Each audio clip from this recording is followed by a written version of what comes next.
Cancer എന്നൊരു മഹാരോഗം ആർക്കും വരരുത് എന്ന് ആഗ്രഹിക്കുന്ന ആളുകളാണ് നമ്മൾ. ഭ്രാന്ത് പിടിച്ച അർബുദ കോശങ്ങൾ പ്രായഭേദമന്യേ ആളുകളെ നരകതുല്യമായ ജീവിതത്തിലേക്ക് തള്ളിയിടും.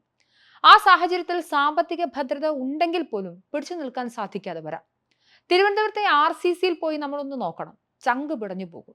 പ്രായഭേദമന്യേ ചെറിയ മക്കൾ മുതൽ പ്രായമുള്ള ആളുകൾ വരെ അവിടെ ഉണ്ടാകും. ഈ ഘട്ടത്തിലാണ് അത്തരത്തിലുള്ള ആളുകൾക്കൊരു ആശ്രയം അല്ലെങ്കിൽ ഒരു ശരണാലയം, അവരെ സഹായിക്കാൻ ഒരു കൈ എന്ന രീതിയിലുള്ള ഒരുപാട് കേന്ദ്രങ്ങളും ഒരുപാട് ആളുകളുമുണ്ട്. ഈ ഒരു ഘട്ടത്തിലാണ് സനാഥാലയം എന്ന ആശയത്തെക്കുറിച്ച് ഞാൻ ആദ്യം കേൾക്കുന്നത്. RJ എന്ന നിലയിൽ ശ്രദ്ധ നേടിയ കിടിലം ഫിറോസും സുമിയും ചേർന്നാണ് ക്യാൻസർ ചികിത്സയ്ക്കായി ദൂരത്തു നിന്ന് വരുന്നവർക്ക് താമസിക്കാൻ, അവരുടെ പുനരുജ്ജീവനം എന്നിവയ്ക്കായി ഒരു പ്രൊജക്ട് നടത്തുന്നു എന്നതറിയുന്നത്. ആദ്യം ഞാൻ കാണുന്നത് കിടിലം ഫിറോസിന്റെ ഒരു പോസ്റ്റാണ്. വാടക വീട്ടിലാണ് ഈ സേവനം നൽകിയത്. കഴിഞ്ഞ ദിവസം ഈ വാടക വീട് ഒഴിയേണ്ടി വരുന്ന ഒരു സാഹചര്യം ഉണ്ടായി. പുതിയ വീട് ലഭിച്ചെങ്കിലും ഇവർ വലിയൊരു പ്രൊജക്റ്റുമായി വീണ്ടും എത്തുന്നു. ക്യാൻസർ ചികിത്സയ്ക്കായി ദൂരത്തു നിന്ന് വരുന്നവർക്ക് മാത്രമല്ല, ജീവിതത്തിന് ചെറിയൊരു ആശ്വാസം കൊടുക്കാൻ സനാഥാലയം എന്നും മുന്നിൽ തന്നെ ആയിരുന്നു എന്നുള്ളതാണ് യാഥാർത്ഥ്യം. അതിന്റെ ഭാഗമായി അവർ തീരുമാനിച്ചത് കുറച്ച് സ്ഥലം മേടിക്കണം. ഇതൊരു വലിയ പ്രൊജക്റ്റാണ്. അതിന്റെ ഭാഗമായി ശാഖകൾ പോലെ നിരവധി പ്രൊജക്റ്റുകളും അവർ പ്ലാനിലുണ്ട്. അതിനവർക്ക് പണം ആവശ്യമുണ്ട്. അതിനുവേണ്ടി അവർ ഒരു ക്യാമ്പയിൻ ആരംഭിക്കുന്നു. വീൽചെയറിലുള്ളവർക്ക് സ്വതന്ത്രമായി നടക്കാനാകുന്ന ശലഭം പാർക്ക്, കാഴ്ച നഷ്ടപ്പെട്ടവർക്ക് വായനയുടെ പ്രകാശം പകർന്ന വെളിച്ചം പദ്ധതി, നന്ദു മഹാദേവിന്റെ ഓർമ്മയായി ആകാശം ലൈബ്രറി, മുതിർന്നവർക്ക് ഓർമ്മകൾ പങ്കിടാൻ ഒത്തുചേരൽ ഇടം, വിഷമങ്ങൾ പങ്കുവെക്കാനായി സ്വന്തം കൂട്, പച്ചയുടെ ആത്മവിശ്വാസം വിതറിയ നന്മത്തോട്ടം, മെഡിക്കൽ കോളേജിലെ രോഗികൾക്കും കൂട്ടിരിപ്പുകാർക്കും വിശപ്പകറ്റാൻ ചോറുണ്ടാക്കിയ ബിഗ് കിച്ചൺ, ജീവിതത്തിന്റെ വേദന കുറയ്ക്കാനും പ്രതീക്ഷ വളർത്താനും കരുണയും കൂട്ടായ്മയും നിറയ്ക്കാനും സനാഥാലയം യഥാർത്ഥത്തിൽ ഒരു വീടല്ല, ഇത്തരത്തിൽ നിരവധി ആശയങ്ങളുള്ള ഒരു സ്വപ്ന പദ്ധതിയാണ്. ആ സ്വപ്നമാണ് ആ പ്രൊജക്റ്റായി അവർ അവതരിപ്പിക്കുന്നു. ആ വലിയ പറുദീസ പടുത്തുയർത്താൻ അവർ ഇന്ന് ആ പ്രൊജക്റ്റ് കെട്ടിപ്പടുത്താനുള്ള ശ്രമമായി. അതിനായി അവരൊരു കെട്ടിടം അവർക്ക് ആവശ്യമുണ്ട്, സ്ഥലം വേണം, സൗകര്യങ്ങൾ വേണം. ആദ്യഘട്ടത്തിൽ ഇരുവരും ചേർന്ന് ക്യാമ്പയിൻ ആരംഭിക്കുന്നു. 50 ലക്ഷം രൂപയാണ് ഇവർക്ക് സമാഹരിക്കാൻ സാധിച്ചത്. ഇങ്ങനെ ഒരു ഘട്ടത്തിലാണ് മറുനാടൻ മലയാളിയും മറുനാടൻ എഡിറ്റർ ഷാജൻ സ്കറിയയും ഈ പ്രൊജക്ടിന്റെ ഭാഗമാകുന്നത്. മറുനാടൻ മലയാളിയുടെ എഡിറ്റർ ഷാജൻ സ്കറിയ കിടിലൻ ഫിറോസ് RJ സുമിയും കൈനീട്ടുന്നു. മനുഷ്യനാണെങ്കിൽ ഇതിന് നോ പറയരുത് എന്ന് പറഞ്ഞൊരു വീഡിയോ പങ്കുവെക്കുന്നു. വീഡിയോ പബ്ലിഷായി കേവലം 2 ദിവസത്തിനുള്ളിൽ മറുനാടൻ പ്രേക്ഷകർ 50 ലക്ഷം എന്നത് 1 കോടി രൂപ എന്ന മാന്ത്രിക നമ്പറിലേക്ക് അക്കൗണ്ട് ബാലൻസ് മാറ്റുന്നു. ശേഷം മറുനാടൻ മലയാളിയോടും എഡിറ്റർ ഷാജൻ സ്കറിയോടും നന്ദി പറഞ്ഞുകൊണ്ട് കിടിലം ഫിറോസ് ഒരുപാട് വോയിസ് നോട്ടുകൾ അദ്ദേഹത്തിന് അയക്കുന്നു. നിരവധി ആളുകൾ ഇപ്പോഴും മറുനാടൻ മലയാളി എന്ന ബ്രാൻഡിനെ വിശ്വസിച്ച്, മറുനാടൻ മലയാളിയിൽ വീഡിയോ കണ്ടതുകൊണ്ടാണ് ഞങ്ങൾ എഡിറ്റർ ഷാജൻ സ്കറിയെ വിശ്വസിക്കുന്നു എന്ന് പറഞ്ഞ നിരവധി ആളുകൾ അദ്ദേഹത്തിന്റെ സനാഥാലയത്തിന്റെ അക്കൗണ്ടിലേക്ക് പണം കൈമാറുന്നുണ്ട്. ഇപ്പോഴും അത് തുടരുകയാണ്. ഇനിയും അവർക്ക് പണം ആവശ്യമുണ്ട്. വലിയൊരു പ്രൊജക്റ്റാണ്. നമ്മുടെ ജീവിതത്തിൽ നമുക്ക് ഒരുപാട് ഉത്തരവാദിത്തങ്ങൾ ഉണ്ടാകാം, ഒരുപാട് പരിമിതികളും ഉണ്ടാകാം. പക്ഷെ നിങ്ങൾക്ക് മാറ്റിവെക്കാൻ സാധിക്കുന്നത് 100 രൂപയാണെങ്കിൽ പോലും സനാഥാലയത്തിന്റെ അക്കൗണ്ടിലേക്ക് കൈമാറിയാൽ ഒരു വലിയ നന്മയുടെ ഒരു ചെറിയ ഭാഗമായി മാറാൻ നിങ്ങൾക്ക് സാധിക്കും. RJ സുമിയോടും RJ ഫിറോസിനോടും മറുനാടൻ നടത്തിയ ഒരു അഭിമുഖം അടക്കമുള്ള കാര്യങ്ങളിലെ വിഷ്വലുകൾ ഞങ്ങൾ ഇതിനൊപ്പം പങ്കുവെക്കുന്നു. എന്താണ് അവരുടെ സ്വപ്ന പ്രൊജക്ട് എന്നതിനെ കുറിച്ച്, ഒപ്പം അവരുടെ അക്കൗണ്ട് ഡീറ്റെയിൽസും നൽകുന്നുണ്ട്. ദയവ് ചെയ്ത് നിങ്ങളാലാവുന്ന സഹായങ്ങൾ അവർക്ക് ചെയ്യുക. 2021 സനാഥാലയം ആദ്യമായിട്ട് സ്ഥാപിക്കുന്നത് തിരുവനന്തപുരം ഗൗരീശവട്ടത്ത്. അന്ന് ഞങ്ങളുടെ മനസ്സിൽ ആദ്യമായിട്ടാണ് ഒരു ക്യാൻസർ കെയർ സെൻറ്റർ ഞങ്ങൾ ചെയ്യുന്നത്. അപ്പോൾ അതിൻ്റേതായിട്ടുള്ള കുറച്ച് മാത്രം അറിവുകളോടെ നമ്മൾ തുടങ്ങിയതാണ്. നമ്മൾ RCCയിൽ വരുന്ന റീജിയണൽ ക്യാൻസർ സെൻറ്ററിൽ വരുന്ന ക്യാൻസർ പേഷ്യൻസ്, അതും F കാറ്റഗറി, അവർക്കൊരു കാറ്റഗറി ഉണ്ട്. ആ കാറ്റഗറിയിലുള്ളവർക്ക് ഇച്ചിരി പണത്തിനൊക്കെ ബുദ്ധിമുട്ടുള്ള ആൾക്കാരാണ്. അപ്പോൾ ആ കാറ്റഗറിയിലുള്ളവരെ നോക്കുക എന്നുള്ളൊരു രീതിയിലാണ് ഞങ്ങൾ തുടങ്ങുന്നത്. ആദ്യമേ മനസ്സിലുണ്ടായിരുന്നത് അവർക്ക് പൂർണ്ണമായും സൗജന്യമായി ഭക്ഷണവും താമസവും ഒപ്പം എല്ലാ സംവിധാനങ്ങളും. നമ്മുടെ വീട്ടിൽ ഒരു ക്യാൻസർ പേഷ്യൻ്റ് ഉണ്ടെങ്കിൽ, അത് ഞാനാണെങ്കിലോ നിങ്ങളാണെങ്കിലോ ആരാണെങ്കിലും, നമ്മളെങ്ങനെ നോക്കും, അല്ലെങ്കിൽ നമ്മുടെ പ്രിയപ്പെട്ടവരെ നമ്മളെങ്ങനെ നോക്കും, അങ്ങനെ ആയിരിക്കണം സനാഥാലയം എന്നുള്ളൊരു ഉറച്ച തീരുമാനത്തിലായിരുന്നു അത് തുടങ്ങിയത്. അന്ന് മുതൽ നമ്മൾ തുടങ്ങിയ ആ യാത്രയിൽ അവർക്ക് വേണ്ടിയിട്ട് അതിനകത്ത് കൊടുക്കാവുന്നതിൻ്റെ അങ്ങേയറ്റം മാക്സിമം കാര്യങ്ങൾ ഞങ്ങൾ പല പ്രോജക്റ്റുകളായിട്ട്, അതായത് അവർ പോലും അറിയുന്നില്ല, അവരെ ഞങ്ങൾ ഒരുപാട് എൻഗേജ്ഡ് ആക്കി ഇരുത്തിയിരിക്കുകയാണ്. അല്ലെങ്കിൽ രോഗങ്ങൾ എന്താണ്, രോഗത്തിൻ്റെ വേദന എന്താണെന്ന് അവരെ അറിയിക്കാതെ അതിലൂടെ കൊണ്ടുപോകാനാണ് ഞങ്ങൾ ആ പ്രോജക്റ്റുകളെല്ലാം ഒരുക്കിയിരുന്നത് എന്നുള്ളത്. പിന്നെ സുമി പറഞ്ഞ പോലെ തന്നെ നമ്മളിത് ആദ്യം തുടങ്ങുമ്പോൾ നമ്മുടെ അറിവ് ഇതുവരെയാണ്. ഇവർക്ക് സൗജന്യമായിട്ട് താമസം, സൗജന്യമായിട്ട് ഭക്ഷണം കൊടുക്കണം. കാരണം ഇപ്പോൾ കണ്ണൂർ അല്ലെങ്കിൽ പിന്നെ കോഴിക്കോട് അല്ലെങ്കിൽ തൃശ്ശൂർ എന്നുള്ളൊരു ഫാമിലി ഇവിടെ വന്ന് നിൽക്കുമ്പോൾ അച്ഛനും അമ്മയും വാവയും കാണും. ഇവരൊരു വീടെടുത്തൊരു 8 മാസം വരെയൊക്കെ നിൽക്കുമ്പോൾ ഇവരുടെ കയ്യിൽ നിന്ന് ലക്ഷങ്ങളാവുന്നത്. അതേസമയം നമ്മളൊരു ഒരു വാടക വീട് ഒരുക്കിയാൽ ഇവർക്ക് ആ പൈസ ലാഭിക്കാമല്ലോ എന്നുള്ള ചിന്തയിലാണ് നമ്മൾ തുടങ്ങുന്നത്. പക്ഷേ പിന്നീടാണ് ഇതിൻ്റെ ഒരു സീരിയസ്നെസ് നമുക്ക് മനസ്സിലാകുന്നത്. ഞങ്ങൾക്കും കുഞ്ഞുങ്ങളാണ്, ഞങ്ങളുടെ കുഞ്ഞുങ്ങൾക്ക് 16 വയസ്സ് പ്രായമാണ്. എനിക്ക് 2 പെൺകുട്ടികൾ, സുമിക്കൊരു പെൺകുട്ടി, എല്ലാം 16 വയസ്സാണ്. അപ്പം നമ്മുടെ മക്കളുടെ പോയിൻ്റ് ഓഫ് വ്യൂവിൽ നിന്നിട്ട് നമ്മൾ ചിന്തിച്ചപ്പോഴാണ് ഇതിനൊരു വലിയ സ്കൈ വന്നത്, ഒരു ഡൈമെൻഷൻ മാറിയത്. ഇവരുടെ വിദ്യാഭ്യാസം മുടങ്ങും. ഭക്ഷണം ചിലപ്പോൾ മുടങ്ങാതെ നോക്കാൻ സമൂഹത്തിൽ ആർക്കും പറ്റും, പിന്നെ താമസിക്കാനൊരിടം കൊടുക്കാനും ആർക്കും പറ്റും. പക്ഷേ ഈ വിദ്യാഭ്യാസം മുടങ്ങാൻ നോക്കുക എന്ന് പറയുന്നത് ഒരു കുട്ടിയുടെ ഒരു വർഷത്തെ അക്കാഡമിക് ഇത് പോവാണല്ലോ. അപ്പം ഞങ്ങൾ ചെയ്തത് ഞങ്ങളുടെ ഒരു വിങ്ങിനെ വെച്ചിട്ട് ഇവരുടെ വിദ്യാഭ്യാസം മുടങ്ങാതെ അവർക്ക് ട്യൂഷൻ കൊടുക്കുക പോലെയുള്ള, അപ്പോഴാണ് നമുക്ക് ഇതിൻ്റെ ഒരു ഡൈമെൻഷൻ, ഇങ്ങനെ സാധ്യതകളുണ്ട്, ഇവർക്കിത് ചെയ്യണം. പിന്നെ ഞങ്ങൾക്ക് മനസ്സിലായത് കീമോ എന്ന പേര് നമ്മളെല്ലാവരെയും പേടിപ്പിക്കുന്നത് പോലെ തന്നെ ഈ കുഞ്ഞുങ്ങൾക്ക് കീമോയുടെ ചൂടിലോട്ട് പോകുമ്പോൾ വാടിക്കൊഴിഞ്ഞു. ഇവർക്ക് അതിൽ നിന്ന് റിക്കവറായി വരാനുള്ളൊരു റിക്രിയേഷൻ ഏരിയ, ഒരു പൂന്തോട്ടം, ഒരു കിളിക്കൂടല്ല കിളി വീട്, ഇവരുടെ കളിപ്പാട്ടങ്ങൾ ഒക്കെ ആയിട്ട് നമ്മൾ കുറച്ചുകൂടി ഇവരുടെ ഒരു മെൻ്റൽ വെൽബീയിങ്ങിനെ ശാക്തീകരിക്കാനുള്ളൊരു സാധ്യതകൾ, അങ്ങനെ നമ്മളൊരു 11ഓളം പ്രോജക്റ്റുകളാണ് സനാഥാലയത്തിൻ്റെ അങ്കണത്തിൽ ഒരുക്കിയിരുന്നത്. പക്ഷേ ഇതെല്ലാം വാടക വീട്ടിലായിരുന്നു, നമ്മുടെ ഒരു പെർമനൻറ്റ് സെറ്റപ്പിലായിരുന്നില്ല. നമ്മൾ ചെയ്യുന്ന പ്രവർത്തനത്തെക്കുറിച്ച് നമുക്ക് ഭയങ്കര ആത്മവിശ്വാസമുണ്ട്. നമ്മളത് ഒരാളിൽ നിന്നും മറ്റേ കുറ്റിയടിച്ച് പിരിവ് നടത്തിയല്ല ചെയ്തത്. എൻ്റെ സോഷ്യൽ മീഡിയ ഇൻകം, സുമിയുടെ സോഷ്യൽ മീഡിയ ഇൻകം, നമ്മുടെ കൂടെ പ്രവർത്തിക്കുന്ന ബിഗ് ഫ്രണ്ട്സ് എന്ന് പറയുന്നൊരു ടീമുണ്ട്, 40-45 ചെറുപ്പക്കാരുണ്ട്. എവിടെയെങ്കിലും ഒന്ന് മുട്ടിയാൽ അവർ സഹായിക്കുന്ന, നമ്മുടെ വെൽവിഷേഴ്സ് അനാഥാലയം എന്നൊരു ഫേസ്ബുക്ക് ഗ്രൂപ്പ്, ഒരു വാട്സപ്പ് ഗ്രൂപ്പുണ്ട്, അവർ സഹായിക്കുന്ന തുകയാണ്. അല്ലാണ്ട് നമ്മൾ വ്യാപകമായൊരു ക്രൗഡ് ഫണ്ടിങ് നാളിതുവരെ ചെയ്യേണ്ടി വന്നിട്ടില്ല. ഗൗരീശപട്ടത്തായിരുന്നു നമ്മുടെ വീട്. വളരെ നല്ലൊരു മനുഷ്യനായിരുന്നു, നമുക്കത് നമ്മുടെ ഓണറായിട്ടുണ്ടായിരുന്നു. അദ്ദേഹം നമ്മുടെ ഒരു ബോർഡ് മെമ്പറിനെ പോലെ തന്നെ കൂടെ നിന്നു. പക്ഷേ അദ്ദേഹത്തിനും സ്വാഭാവികമായിട്ട് മനുഷ്യരാണല്ലോ, അപ്പോൾ അവർക്കും സാമ്പത്തികമായിട്ടുള്ള കൺജഷൻസൊക്കെ വരും. അപ്പോൾ അവർ നമ്മളോട് ഈ വീട് ആദ്യം മേടിക്കാമോ എന്നാണ് ചോദിച്ചത്. വളരെ ന്യായമായ ജെന്യുവിനായിട്ടുള്ള വിലയായിരുന്നു.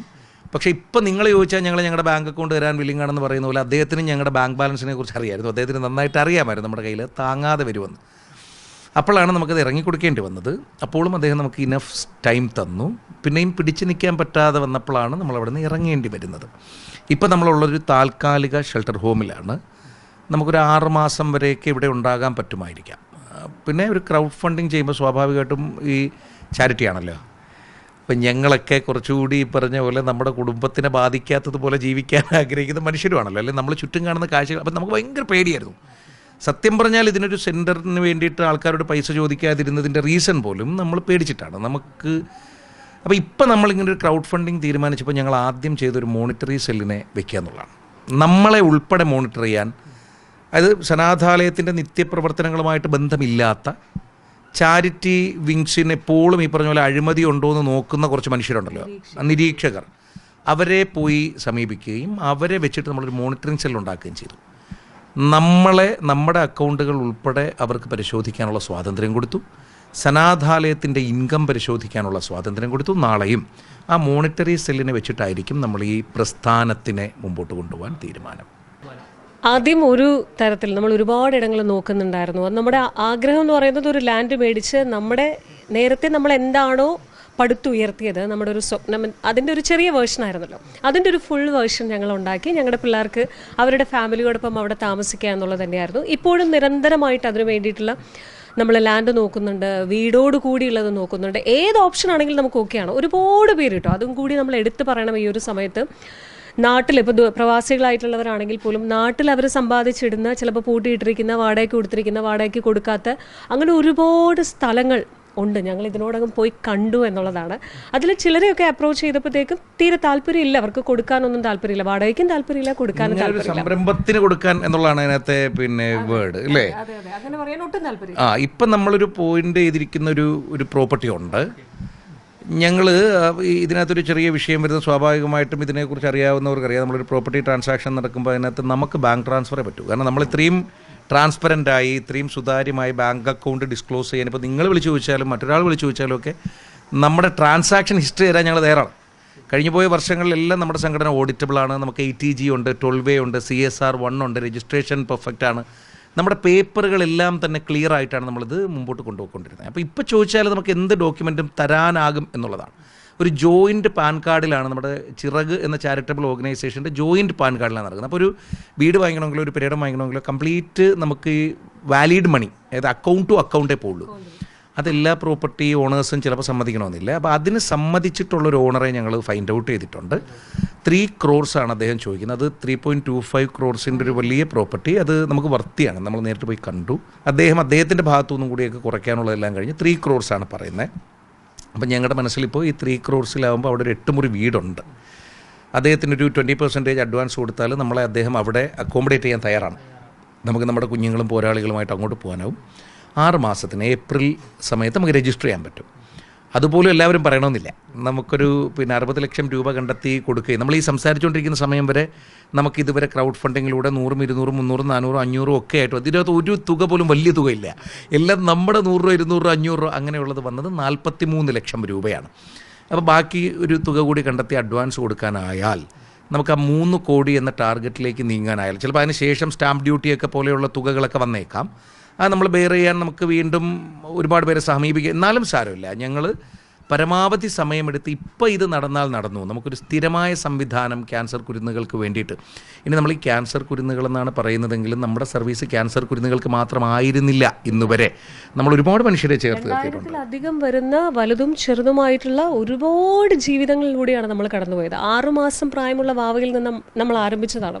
ഇന്ന് ആ കുഞ്ഞുവാവയ്ക്ക് 4.5 വയസ്സിലേക്ക് എത്തിയിരിക്കുകയാണ്. അപ്പോൾ അത് ആ ഒരു ജേണി കാണുക എന്നൊക്കെ പറയുന്നത് ഞങ്ങളുടെ ഈ 2 പേരും ഞങ്ങൾ വിചാരിക്കുന്നത് വിശ്വസിക്കുന്നത് ഞങ്ങളെ ചെറുപ്പം തന്നെയാണ്. അപ്പോൾ ആ പ്രായത്തിനിടയിൽ ഞങ്ങൾ കണ്ടൊരു വലിയ അനുഭവമാണ് ഇത്രയും മനുഷ്യരെ തൊട്ടറിയാനായി എന്ന് പറയും. നമ്മുടെ അനാഥാലയത്തിലിരുന്നു കൊണ്ട് ഒരാൾക്കും ഒരു ജീവന് സങ്കടം ഉണ്ടായിട്ടില്ല. അവർ വീടുകളിൽ പോയ ശേഷം 1-2 പേരെ നമുക്ക് നഷ്ടപ്പെട്ടിട്ടുണ്ട്, ചിലപ്പോൾ അതിൽ കൂടുതൽ. പക്ഷേ എങ്കിലും ആ ഒരു അന്തരീക്ഷത്തിൽ, അനാഥാലയത്തിൻ്റെ നമ്മൾ തൂവെള്ള നിറത്തിലുള്ള ആ ഒരു അന്തരീക്ഷത്തിൽ, പൂക്കൾ പോലും അത്രയും മനോഹരമായിട്ട് നിൽക്കുന്ന അന്തരീക്ഷത്തിൽ ഒരാൾക്ക് പോലും സങ്കടങ്ങളിലൂടെ കടന്നു പോകേണ്ടി വന്നിട്ടില്ല. നിലവിൽ ഇപ്പോൾ ഈ വീട്ടിൽ എത്ര പേരുണ്ട്? നമുക്ക് ഈ കമ്മ്യൂണിറ്റി എന്ന് പറയുന്നൊരു ഫ്ലോട്ടിംഗ് പോപ്പുലേഷനാണ്. ഇപ്പം നമ്മൾ ഈ സിനിമയിൽ കാണുന്ന പോലെ, സീരിയലിൽ കാണുന്നത് പോലെയൊക്കെ കുറേ കുട്ടികൾ വന്നിങ്ങനെ താമസിച്ച് അവിടെ മറ്റേ അതല്ല നമ്മുടെ റിയാലിറ്റി. നമുക്കിത് ഫ്ലോട്ടിംഗ് പോപ്പുലേഷനാണ്. ഈ കുട്ടികൾ ചിലപ്പോൾ ഒരു 8 മാസം ഒരു ഫാമിലി കാണും, ചിലപ്പോൾ 2 ആഴ്ചയെ കാണുള്ളൂ, ചിലപ്പോൾ 1 ദിവസത്തെ ചെക്കപ്പിനായിരിക്കും വരിക. നമുക്ക് വിസിറ്റേഴ്സിനെ കൂടുതലായിട്ട് നമ്മുടെ കുട്ടികളോട്ട് മിങ്കിൾ ചെയ്യാൻ പറ്റില്ല. ചിലപ്പോൾ പെറ്റ് സ്കാൻ കഴിഞ്ഞ മക്കൾ കാണും. അവർക്ക് ഇപ്പം നമ്മൾ അവരോട് മിങ്കിൾ ചെയ്യുന്നത് മറ്റു കുട്ടികൾക്ക് പ്രശ്നം വന്നേക്കാം. അല്ലാത്ത കുട്ടികളാണ്, ബാക്ടീരിയൽ ഇൻഫെക്ഷൻ വരുന്ന കുട്ടികൾ കാണും. ഇവരൊക്കെ ആപ്പിളൊക്കെ പുഴുങ്ങിയാണ് കഴിക്കുക, ഫ്രൂട്ട്സൊക്കെ പുഴുങ്ങി കഴിക്കാൻ, നട്ട്സ് എല്ലാം കഴിക്കാൻ ബുദ്ധിമുട്ടുണ്ട് ആഹാരത്തിൽ. അപ്പോൾ പലപ്പോഴും നമ്മൾ നേരിട്ടുള്ളൊരു റിയാലിറ്റി ആൾക്കാരുടെ കോൺസെപ്റ്റിൽ അനാഥാലയം, ക്യാൻസർ കെയർ കിഡ്സ് അല്ലെങ്കിൽ കിഡ്സ് സെൻറ്റർ എന്ന് കേൾക്കുമ്പോൾ കുറേ കുഞ്ഞുങ്ങൾ അവിടെ ഇങ്ങനെ ഉണ്ടാവും, നമുക്ക് അവരുടെ കൂടെ പോയിരുന്ന് ഭക്ഷണം കഴിക്കാം. അതല്ല ഇതിൻ്റെ റിയാലിറ്റി. ഇവർ കീമോ ചൂടിൽ വാടിത്തളർന്ന ചീരത്തണ്ടുകൾ പോലെയുള്ള ഒരു കൂട്ടം കുട്ടികളാണ്. ഇവർ പലപ്പോഴും കിടപ്പായിരിക്കും. നമുക്കൊരു ദിവസം 12 മനുഷ്യരെയാണ് ഈ വാടക ഷെൽട്ടറിൽ കിടത്താൻ പറ്റുക. നമ്മൾ ശ്രമിക്കുന്നത് ഒരു ദിവസം ഒരു 25 മക്കളെയെങ്കിലും അങ്ങനെ കിടത്താൻ പറ്റുന്നൊരു സെറ്റപ്പിലേക്കാണ്. നിലവിൽ കണ്ടിരിക്കുന്ന പ്രോപ്പർട്ടിയിൽ ഇത് സാധിക്കും. അതുകൊണ്ടാണ് നമുക്കത് ഒന്നതിൽ ആറിബക്കർ നിർമ്മിതിയാണ്, പിന്നെ ഒരുപാട് കാറ്റും വെളിച്ചവും കയറുന്നൊരു കുന്നുംപുറത്തിലുള്ള ഒരു വസ്തുവാണ്. പ്ലസ് അതിൻ്റെ ഹൗസ് ഓണറും കൂടി നമ്മളോട് ഈ ഒരു കോൺസെപ്റ്റ് ആയതുകൊണ്ട് തന്നെ ഇതായിട്ട് നിൽക്കുകയാണ്. അപ്പം നമുക്ക് ഇവർക്ക് ഓടിക്കളിക്കാനുള്ള മുറ്റം അനിവാര്യമാണ്. ഈ കീമോ ചൂടിൽ നിന്നൊരു 2 ദിവസത്തെ ക്ഷീണം കഴിഞ്ഞ് ഇവർ ഉണർന്നാൽ ഒരു കീമോ സെറ്റ് കഴിഞ്ഞ് അടുത്ത കീമോ സെറ്റിലേക്ക് 21 ദിവസങ്ങളുടെ വഴിദൂരമുണ്ട്. ആ സമയത്ത് ഇവർക്ക് തിരിച്ച് നാട്ടിൽ പോകാൻ പറ്റില്ല. മുടി പൊഴിഞ്ഞിട്ടുണ്ടാവും, അവരുടെ പുരികം പൊഴിഞ്ഞു പോയിട്ടുണ്ടാവും. അപ്പോൾ അവരുടെ ഒരു അപ്പിയറൻസ് മാറിയിട്ടുണ്ടാകും. അവർക്ക് വീണ്ടും അവരുടെ യഥാർത്ഥ കമ്മ്യൂണിറ്റിയിലേക്ക് പോകാനുള്ള ടൈം ആയിട്ടുണ്ടാവില്ല. അപ്പോൾ ഈ 21 ദിവസം അവർക്ക് ഇവിടെ നിന്ന് വീണ്ടും ഊർജ്ജം വീണ്ടെടുക്കേണ്ടതുണ്ട് അടുത്ത കീമോയ്ക്ക്. ആ സമയം ഇവർക്കിവിടെ ഭയങ്കരമായി സന്തോഷം കിട്ടുന്നൊരു മുറ്റം വേണം, ഇവർക്കൊരു വായനാമുറി വേണം, ക്യാരംസ് കളിക്കാനുള്ള ഇടം വേണം.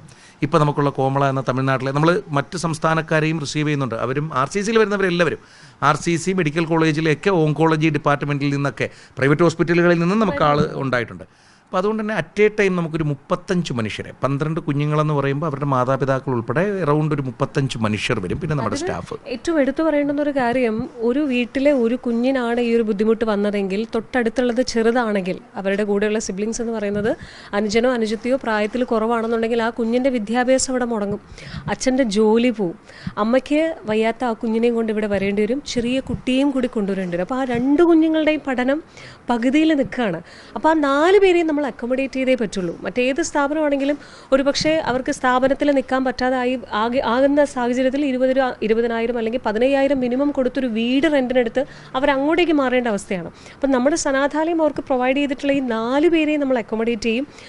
വിത്തൗട്ട് ഫുഡിൻ്റെ ആയാലും ശരി, അക്കോമഡേഷൻ്റെ ആയാലും ട്രാൻസ്പോർട്ടേഷൻ മാത്രം അവർ ചെറിയൊരു എമൗണ്ട് കൊടുത്താൽ മതി എന്നുള്ളൊരവസ്ഥയിലേക്ക് സംടൈംസ് നമുക്ക് ആംബുലൻസ് ഉണ്ടായിരുന്ന സമയത്ത് അതും അവർക്ക് നമ്മൾ പ്രൊവൈഡ് ചെയ്തിരുന്നു. അപ്പം ഒരുപാട് ലാഭം ആ ഒരു ഭാഗത്ത് അവർക്കൊരു സമാധാനമായിട്ട് കിട്ടുകയാണ് എന്നുള്ളതാണ് നമുക്ക് പ്രൊവൈഡ് ചെയ്യാൻ പറ്റിയിട്ടുള്ളത്.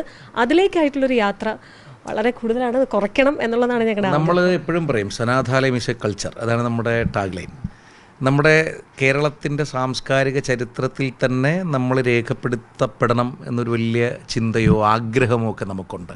ഈ കെട്ടിടം നമുക്ക് കെട്ടാനായാൽ പിന്നീട് അങ്ങോട്ടേക്ക് ഇപ്പോൾ ഈ 4 വർഷം ഞങ്ങൾ നിങ്ങളുടെ മുമ്പിൽ സഹായം ചോദിച്ചിട്ട് വന്നിട്ടില്ല. നിങ്ങൾക്ക് ഭക്ഷണം കൊടുക്കാൻ, ഈ കുഞ്ഞുങ്ങൾക്ക് വേണ്ടിയിട്ട് ഭക്ഷണം കൊടുക്കാൻ നിങ്ങൾക്ക് മനസ്സുണ്ടെങ്കിൽ അത് ഞങ്ങൾക്ക് 100% ഇഷ്ടമാണ്, സന്തോഷമാണ്. നിങ്ങൾക്ക് ആ സാധനം ഇവിടെ കൊണ്ടുവന്ന് എത്തിക്കുകയോ അല്ലെങ്കിൽ അതിൻ്റെ കാശ് ഈ പറഞ്ഞതുപോലെ കടയിൽ അയച്ച് സാധനം ഇങ്ങ് എത്തിക്കുകയോ ചെയ്യാം. നമുക്ക് ആ പൈസ പോലും സത്യത്തിൽ വേണമെന്നില്ല. ഒരിക്കൽ ഇത് എസ്റ്റാബ്ലിഷ് ആയി കഴിഞ്ഞാൽ പിന്നെ വീണ്ടും നമുക്ക് ഞങ്ങളത് പൊക്കോളും, അത് വലിയ ബുദ്ധിമുട്ടില്ല. ആ കോൺഫിഡൻസ് നമുക്കുണ്ട്.